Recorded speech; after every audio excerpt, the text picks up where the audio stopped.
I'm Alois, some people call me Bird Guy, and I draw birds. I make music, I DJ once in a while as well, and that's it, kind of, yeah. My passion at this moment is, I think, just to make as much as possible. I have no clue what it's gonna be, but I just want to make. I think in the end I just want to have like a big studio where I can just make the music and also like make paintings and do screen printing and all that, and just have all my friends come over just to make everything that they want. And I don't want to work, which will be really fucking awesome, but I know it's gonna be hard to fix that. But I just don't want to work, and I just want to be in the studio just to make all day and just like be everywhere and nowhere and just like chill. Yeah, that'll be awesome. Fuck capitalism, man. Fuck.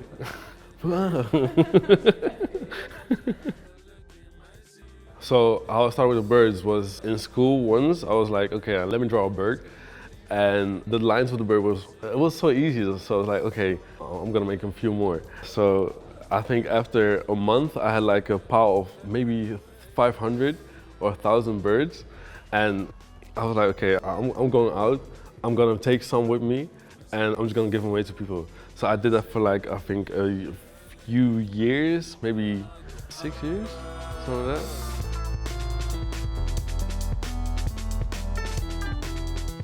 I was born in Haiti.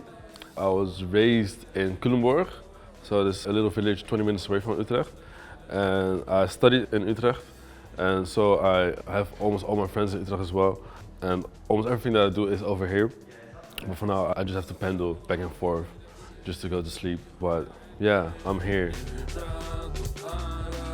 In Utrecht, the general layer, I think, is a lot of students and not that much things to do for people creative. But if you look underneath that, there are a lot of people that just make their own communities and have their own vision of what they really want to do and how they perceive the city, such as Strand FM and Kapitaal and Life at the Barbecue, Nijverheid, all those places, like they have their own values and their own vision of the city, which is really cool as well. So for me, I think I perceive the city as still a blank canvas in a way, because there's a lot that you can still do.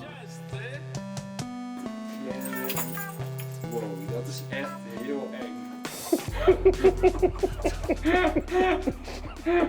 The anti-squat things, like the houses, almost everyone that is in the creative business, I'd say, is living in those houses, but all those houses are getting torn down because they want to build new houses and they want to have like the rich people coming over and all that, which makes it quite hard for us to, you know, build up the community and keep it standing instead of keeping the houses and like having the whole community still here. Now everyone's just like scattered everywhere and they don't really know what to do, and which is kind of sad, but also life, right? Happens. There are a lot of people of color still everywhere and nowhere just scattered trying to make a living of their art. If there's like under one big hood or under multiple hoods, then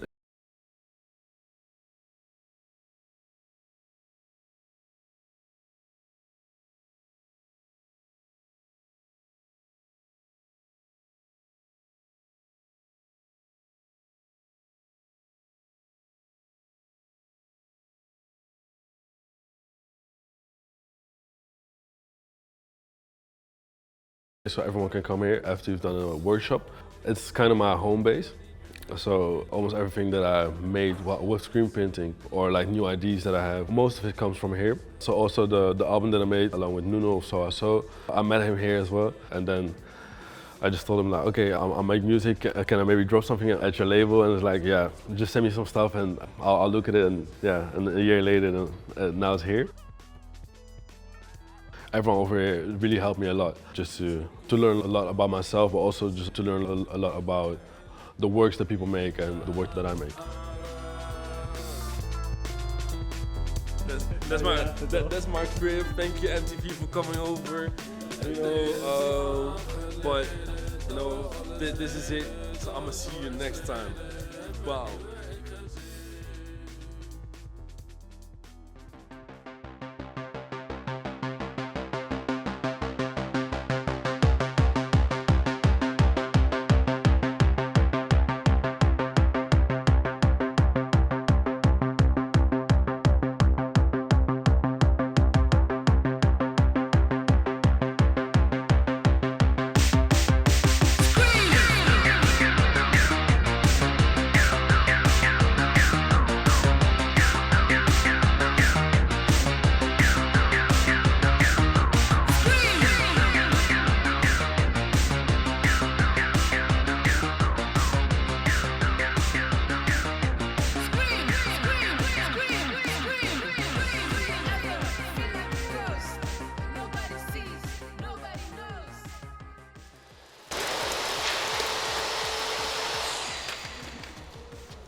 My name is Bibi and I'm 19 years old and I study at the HKU. I study audiovisual media, and with everything that I'm making I mostly involve non-men perspectives, or I like to do research about all types of experiences that non-men people go through, and like to broaden my perspectives and learn about people. My name is Jeroen Boekhorst. I'm the artistic director of Stichting Rise Foundation, the foundation responsible for the music programming of DB's venue and practice rooms in Utrecht. I've been doing this for 20 years now, building the scene, building the place, fostering communities, music communities, independent bands, smaller bands, festivals. 3 or 4 years ago, 5 years ago, I discovered the riot girl genre and punk in general, and I immediately got very into it because I've always been interested in feminism, and in that way, yeah, the anger really can come out. I want to know more, and I always want to know more. So that's kind of what drives me, that I want to know everything about this because I really like it, and especially the maatschappelijke kant ervan. Yeah, and I find it very interesting to work with Bibi because she has a different point of view or different take on things. She's fairly new in the scene, I'm fairly old in the scene, but I'm also trying to foster the new punk scene by giving the bands a stage, helping them to put evenings together, and I'm really interested in the activist side of things that Bibi is bringing to the matter. It's nice to see young people trying to bring stuff together, trying to advance the scene, promote the scene, and see what's happening. And Bibi is bringing the new bands to the perspective. And yeah, and they're mostly women or women. And the female perspective, yeah. the activist perspective, cultural diversity to the perspective.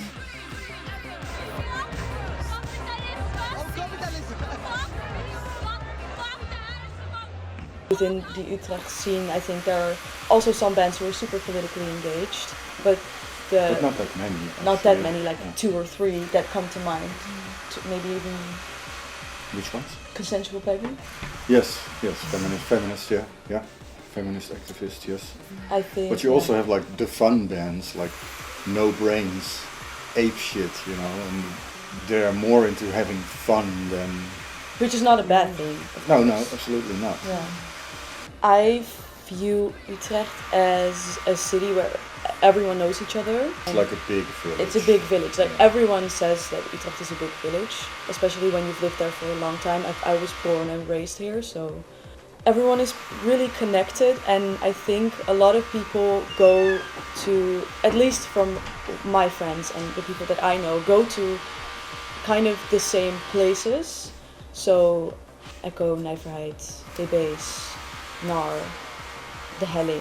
It has a lot of venues for a city of this size. There's a lot of things happening, also in comparison to Amsterdam, bijvoorbeeld. But I feel it's also a bit institutionalized. I'm somehow miss like the sharp edges. Yeah. Like a development that's been going on over the past years is that like ticket prices are going sky high. That's and you know, money is scarce, and music and culture in general is more and more turning into an elite thing. Yeah. And if you don't have the rough edges in a city where you can go and see a band for free or for a couple of euros, then it's going to be more and more elite, and you're losing everything. Fortunately, we have ACU in Utrecht, and we have DB's, which is also struggling with higher costs. Yeah. I mean, it's hard, you know, to foster this scene and to give these bands a place because everything is expensive. That's really hard because you want to stimulate a lot of people coming here and having a lot of bands coming here, but if you don't get enough subsidy because of the fucking government, then you can't pay the bands that you would love to support the amount of money that you want to give them. Mm-hmm. And you have to raise your prices, which means that a part of your community is not able to enrich themselves with the music that you'd like to enrich them with. One of the best things to happen to the city would be if all scenes connect. Come together. Come together and Yeah. like get something off the ground. Within a lot of scenes there's a lot of gelijkenissen as well. Like hip-hop and punk have a lot of the same opinions and thoughts and political opinions, and it's also beautiful to have them connect and feel like it's not like super segregated like society is. People just connect and feel hopeful maybe, or hopeless together, and in that way you feel a little bit more hopeful and you dance together to whatever music, you share your political opinions. I think that's it basically. What is your greatest fear? To be forgotten, to disappear.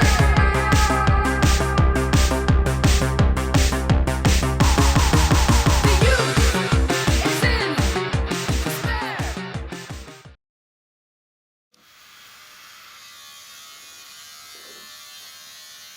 Je moet denk ik even een paar keer zo door die middelste slopen.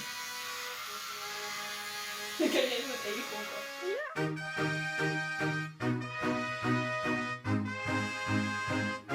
We gaan kapot, maar we redden het wel tot jij dood bent, want naar jou de zon vloedt. Als ik groot ben, zie ik de zon goed. Wie leidt de weg als de wijze dom doet? My name is Amma. I'm born and raised in Utrecht, and I work as a writer, a creative video maker and moderator. My creative side combined with my heart for social justice topics matters because it's a really good way to combine the more technical side of things with a creative side. So you're not only working on what is important to you, but also on how you can express it and how you can tell a story to people, that you can really move people to do something, to take action.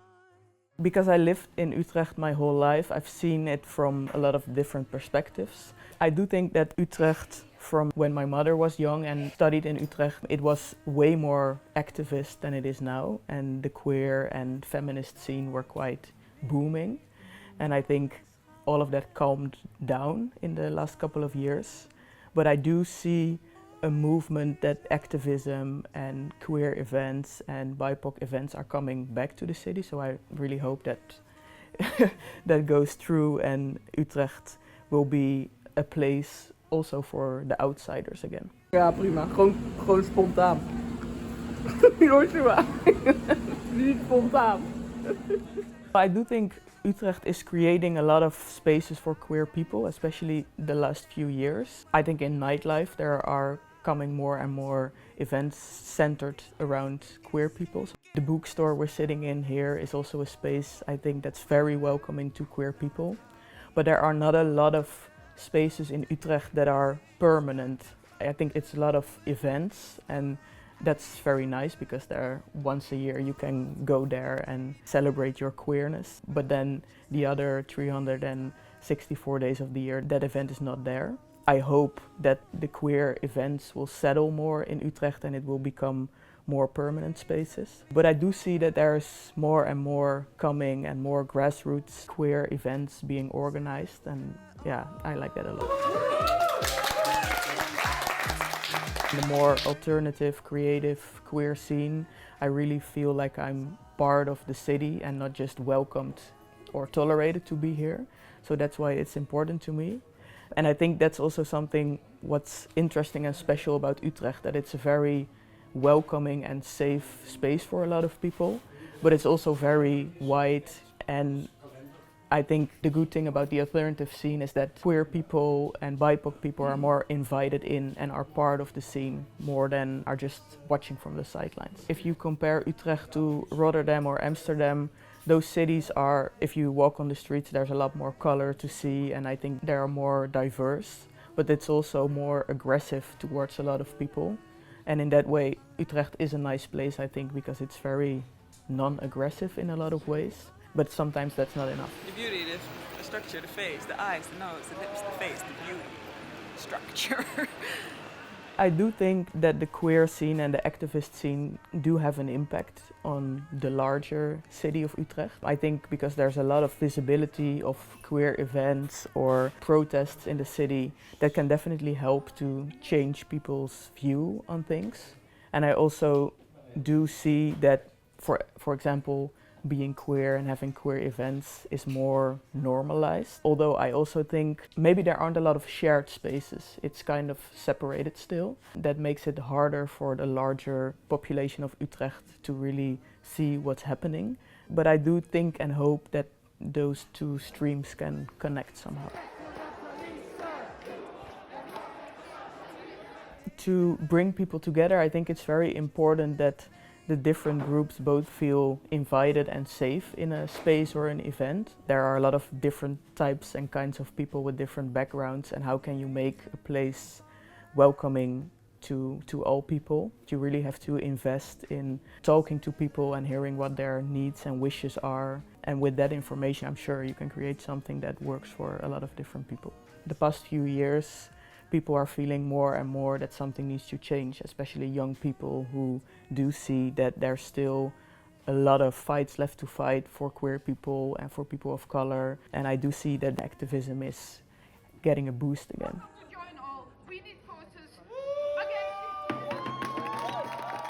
I think the changes we've seen in politics in the Netherlands and worldwide in the past few years have really impacted Utrecht. But I also see, when you look at the Netherlands as a whole, for example, Utrecht is kind of the last leftist city standing. But I also see that with what's happening in Palestine right now, that's not something that Utrecht is united about.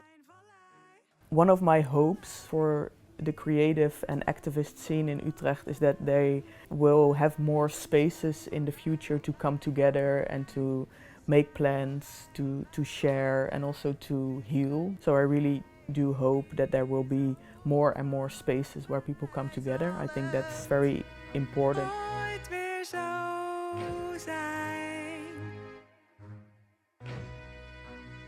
In de vallei zal het ooit weer zo zijn. Born anew in a hacker's journey.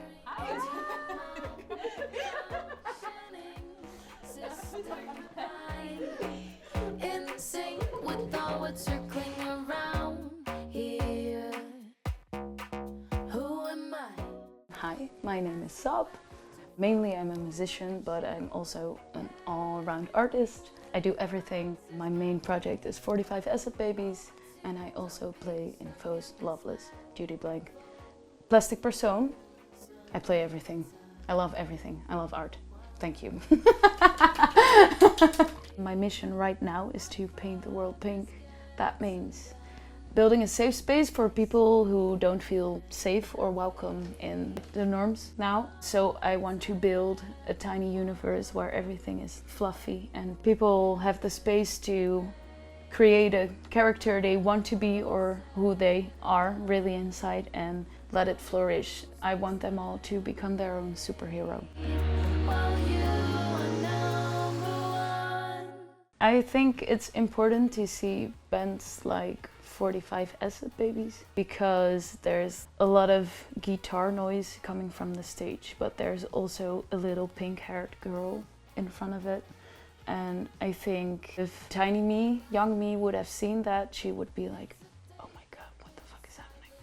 We can do it. We can become anyone we want if we have the resources for that. And if we don't have the resources for that, I do, and I want to give the space to people who don't have it, to inspire them to live their dreams.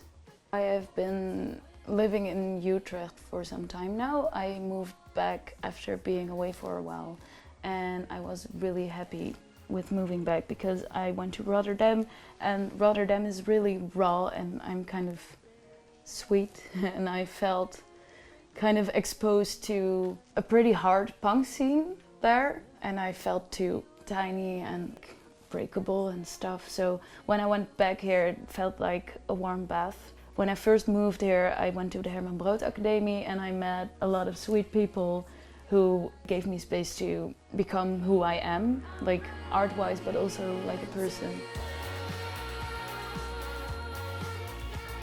I know many people think of Utrecht as like a geitenwolle sokken city. Now that I'm a little bit older, I actually think that's really lovely. There's a lot of cool scene stuff going on here. I am still discovering everything, but you have the whole Nijverheid place and everything around it. It's really inspiring. There are a lot of creatives doing their thing, so I really want everyone to go there and see what's happening. It's amazing. I loved going to Teatro. That's actually leaving, but it is still now a cafe, and it's red inside and really small, and they have drag bingo or multi-lover dating, speed dating, those kinds of events, and I think that's really refreshing for a city like Utrecht because of the geitenwolle sokken thing. The punk scene is amazing. Punkers want to try new things, or at least the punkers I know want to try new things, and they color this world actually, although some of them are pretty goth and don't wear color at all, but it's not in that, it's the mindset. I actually think everything should be more connected to each other, and especially when you're all like next to each other in the left bubble, I think, all the loose bubbles. So I have punk friends and goth friends and hyperpop friends, and even hyperpop and goth is kind of the same thing. And then I have activist friends and queer friends, and everyone thinks the same, so I think we should merge all these bubbles together to be like a strong front. And we could do this soft battle against the norm, but not like start screaming, because then people won't listen. When we merge together, we also need to merge with the people who are standing. God damn it. When we are all merging together, we have some energy to keep our rest and peace and quiet when we try to merge with people who think the exact other way around. So people who we don't understand and who don't understand us. It's really important to keep the conversation going. When I was younger, I didn't want to get politically involved with my bands. I just wanted to keep that separated, but now I think it's really important to take it with you and really express what you think, because otherwise you're just a puppet for cutesy music or whatever. But let's keep it real, because when you have this position, when you're on stage, that's the place where you really can tell people something and inspire people to do something. So use that for the good. Now I really want to show you this Blastoise I have, because I've had it for decades. Decades? Am I that old? Sorry, I'm not. 5 decades of Blastoise. Scoodle, I love you.